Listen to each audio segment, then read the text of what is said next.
क्या आपने कभी सोचा है, जब रात के 2 बजे सुनसान सड़क पर आपकी गाड़ी की हेडलाइट्स अंधेरे को चीर रही होती हैं, तो उस अंधेरे में कौन छिपा होता है? हम सबको लगता है कि हम गाड़ी में अकेले हैं, लेकिन क्या सच में हम अकेले होते हैं? भारत के कई हाईवेज पर एक कहानी अक्सर सुनाई जाती है। एक लड़की सफेद कपड़ों में, हाथ में एक पुरानी लालटेन या सिर्फ एक इशारा, लिफ्ट मांगती हुई। कुछ लोग कहते हैं कि वो घर जाना चाहती है और कुछ लोग कहते हैं कि वो आपको आपके असली घर पहुंचाना चाहती है, यानी मौत के पार। अगर कभी किसी सुनसान सड़क पर कोई लड़की लिफ्ट मांगे तो ये वीडियो याद रखना, क्योंकि आज जो तुम सुनने वाले हो वो एक कहानी नहीं, एक सच्ची चेतावनी है। वीडियो को अंत तक देखना और चैनल को सब्सक्राइब कर लेना, क्योंकि कुछ कहानियां अधूरी छोड़ दी जाएं तो वो आप तक पहुंच जाती हैं। आज की कहानी एक ऐसे ही सफर की है जो शुरू तो हुआ था घर जाने के लिए, लेकिन खत्म हुआ एक कभी ना खत्म होने वाली रात पर। हेडफोन्स लगा लीजिए और लाइट बंद कर दीजिए, क्योंकि आज की रात कयामत की रात है। वो सड़क, वो लड़की और वो गलती। रात के 12:47 बज रहे थे। बारिश नहीं हो रही थी, लेकिन हवा में अजीब सी नमी थी, ऐसी नमी जो इंसान के दिमाग में बेचैनी भर दे।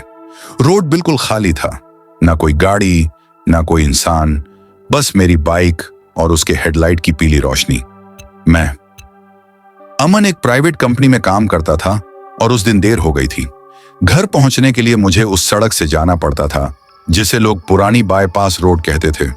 दिन में तो ठीक लगती थी, लेकिन रात में लोग कहते थे, रात में वहां से मत जाया कर, कुछ ठीक नहीं है उस रास्ते पर। मैं हंस देता था, मुझे भूत प्रेत पर भरोसा नहीं था। उस रात मुझे करना चाहिए था। जैसे ही मैं बाईपास रोड के आखिरी मोड़ पर पहुंचा, मेरी बाइक की लाइट किसी पर पड़ी। मैंने ब्रेक लगाया। एक लड़की सड़क के किनारे खड़ी थी, सफेद सूट, खुले बाल और चेहरे पर अजीब सी शांति। उसके पैर नंगे थे। इतनी रात को इस सुनसान सड़क पर?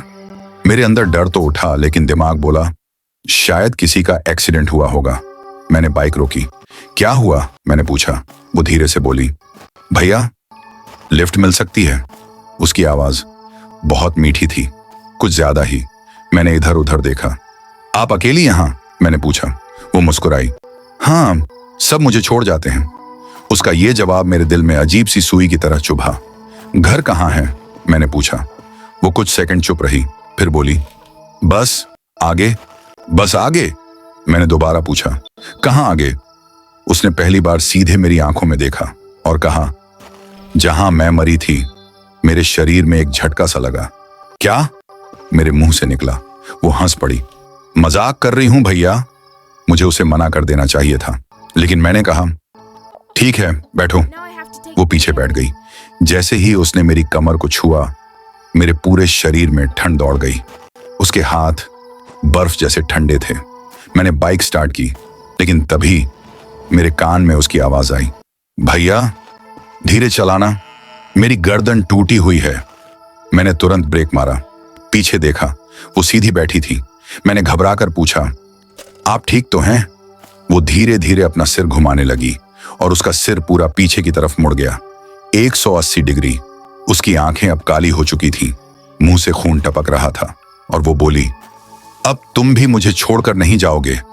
मेरी चीख उस सुनसान सड़क पर गूंज उठी, लेकिन वहां सुनने वाला कोई नहीं था। मेरी चीख सुनसान सड़क पर कुछ सेकंड तक गूंजती रही, फिर सब कुछ खामोश। मेरे हाथ कांप रहे थे, दिल इतनी जोर से धड़क रहा था कि लग रहा था छाती फाड़कर बाहर आ जाएगा। मैंने आंखें बंद की। यह सपना है, बस एक बुरा सपना।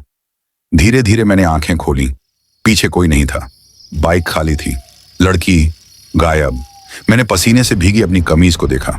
सच था, सब कुछ सच था, लेकिन सवाल यह था, अगर वो चली गई तो उसके ठंडे हाथों का एहसास अब तक मेरी कमर पर क्यों था?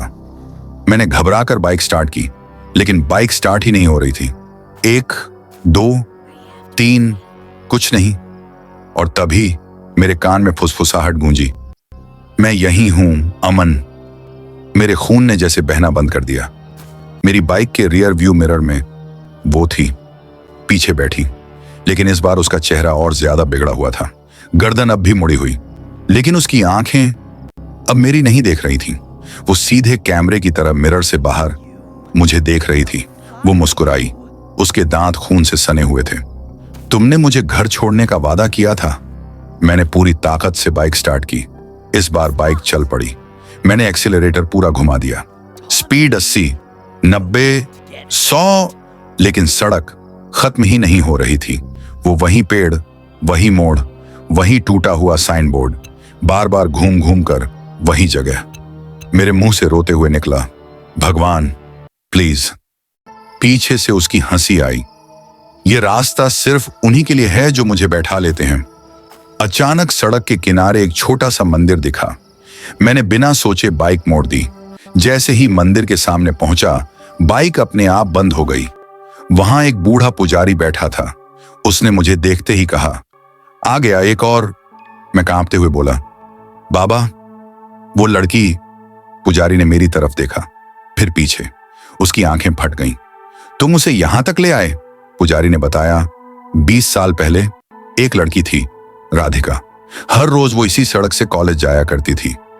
एक रात उसने लिफ्ट मांगी, लेकिन जिस आदमी ने उसे बैठाया वो इंसान नहीं था। उसकी लाश इसी मोड़ पर मिली थी। गर्दन टूटी हुई, आंखें खुली और चेहरे पर डर, ऐसा मानो मौत के बाद भी वो चिल्ला रही हो। उस दिन के बाद जो भी रात में लिफ्ट देता है वो कभी अकेला घर नहीं पहुंचता। मैंने कांपते हुए पूछा, वो मुझसे क्या चाहती है? पुजारी ने धीरे से कहा, वो चाहती है कि कोई उसकी जगह ले ले।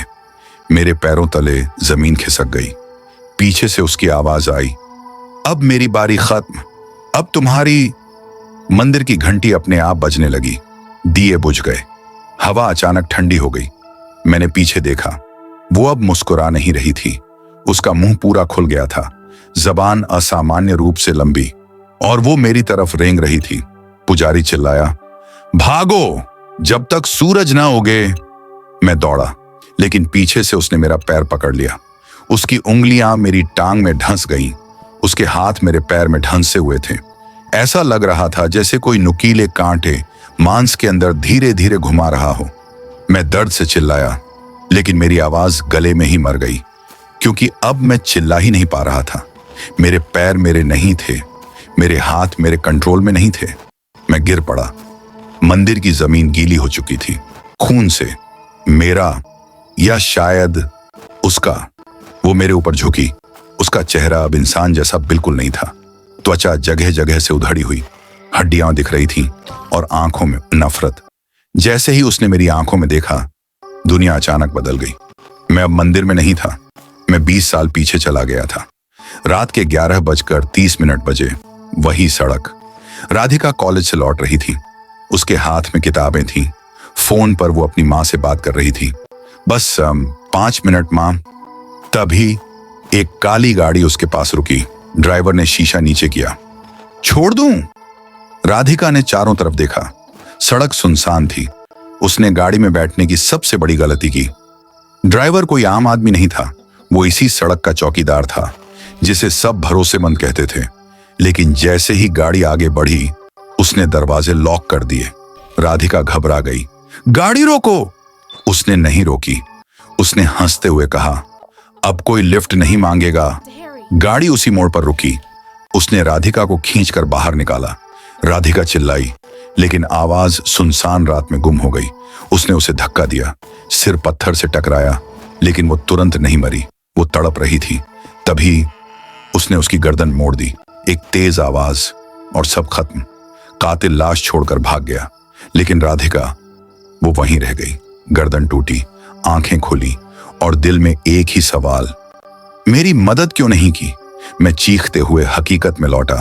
वो अब भी मेरे ऊपर थी, लेकिन अब मैं सब समझ चुका था। तुम बदला नहीं चाहती? मैं कांपते हुए बोला। तुम जगह चाहती हो?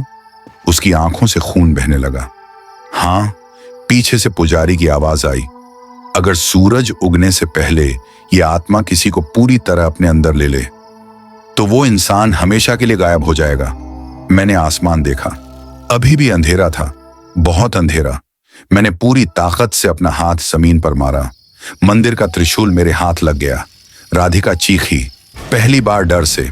नहीं! मैंने त्रिशूल जमीन में गाड़ दिया। पुजारी मंत्र पढ़ने लगा। हवा तूफान बन गई। राधिका की चीख सड़क तक गूंज गई। एक तेज रोशनी, फिर सब शांत। मैं बेहोश हो गया। जब मेरी आंख खुली, सूरज निकल चुका था। मैं अस्पताल में था। पैर में पट्टियां बंधी थी। डॉक्टर ने कहा, आप बहुत किस्मत वाले हैं। लेकिन मेरे कान में एक जानी पहचानी फुसफुसाहट आई, अभी कहानी खत्म नहीं हुई। अमन। मैंने शीशे में देखा। मेरी आंखों में एक पल के लिए राधिका की परछाई थी। डॉक्टर के जाते ही कमरे में अजीब सी खामोशी छा गई।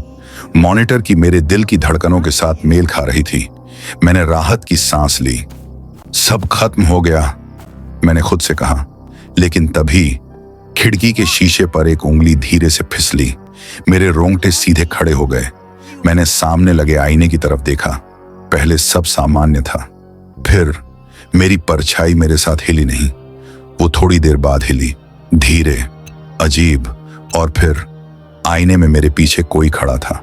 वो मुस्कुरा रही थी, लेकिन इस बार उसका चेहरा पूरी तरह जला हुआ था। गर्दन अब भी मुड़ी हुई। उसने मेरे कंधे पर हाथ रखा और मैं हिल भी नहीं पाया। मैंने कहा था ना। उसकी आवाज अब मेरे अंदर से आ रही थी। कहानी खत्म नहीं हुई। मैंने डर के मारे अपना मुंह खोला, लेकिन आवाज निकल ही नहीं रही थी। मुझे अपने ही दिमाग में किसी और की यादें घुसती हुई महसूस हुई। कॉलेज, मां की आवाज, टूटी गर्दन, अंधेरा, सब आपस में गड़बड़ा गया। अब मुझे फर्क समझ नहीं आ रहा था, मैं अमन हूं या राधिका। तभी पुजारी की आवाज मेरे दिमाग में गूंजी, जिसे आत्मा छू ले वो पूरी तरह कभी बचता नहीं। मैं समझ चुका था, राधिका खत्म नहीं हुई थी, वो मेरे अंदर छुप गई थी। 3 दिन बाद मैं बिल्कुल ठीक था। डिस्चार्ज मिल गया। रात हो चुकी थी और अजीब बात, मेरे कदम अपने आप उसी बाईपास रोड की तरफ मुड़ गए। मैं बाइक पर था, लेकिन इस बार मैं अकेला नहीं था। सड़क के किनारे एक लड़का खड़ा था, डरा हुआ। बारिश शुरू हो चुकी थी। उसने हाथ उठाया।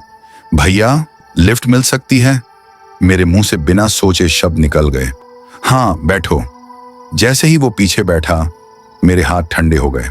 मैंने रियर व्यू मिरर देखा और जो दिखा वो मैं नहीं था।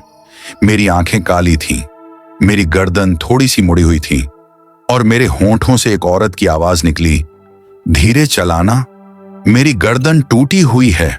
लड़का चिल्लाया, लेकिन बहुत देर हो चुकी थी। सड़क लूप में फंस चुकी थी। वही पेड़, वही मोड़, वही अंधेरा, और अब लिफ्ट मांगने वाली लड़की में बन चुका था। अगर कभी रात के सन्नाटे में कोई लिफ्ट मांगे तो याद रखना, कभी कभी भूत पीछे नहीं बैठता, वो चलाने वाला होता है। वीडियो खत्म हो गया, लेकिन कहानी नहीं, क्योंकि जो चीज तुमने अभी सुनी है वो अब तुम्हारे दिमाग में जिंदा रहेगी। आज रात जब तुम अकेले चलोगे और पीछे से किसी के कदमों की आवाज आए तो मुड़कर मत देखना, क्योंकि कुछ चीजें सिर्फ देखे जाने का इंतजार करती हैं, और जैसे ही तुमने देखा वो तुम्हारे साथ चलने लगती हैं। अगर अभी भी दिल जोर से धड़क रहा है तो समझ लेना वो कहानी स्क्रीन में नहीं थी, वो तुम्हारे आसपास है। आज रात लाइट बंद करने से पहले एक बार पीछे जरूर देखना, क्योंकि हो सकता है ये वीडियो तुम्हारा आखिरी अकेला वीडियो हो।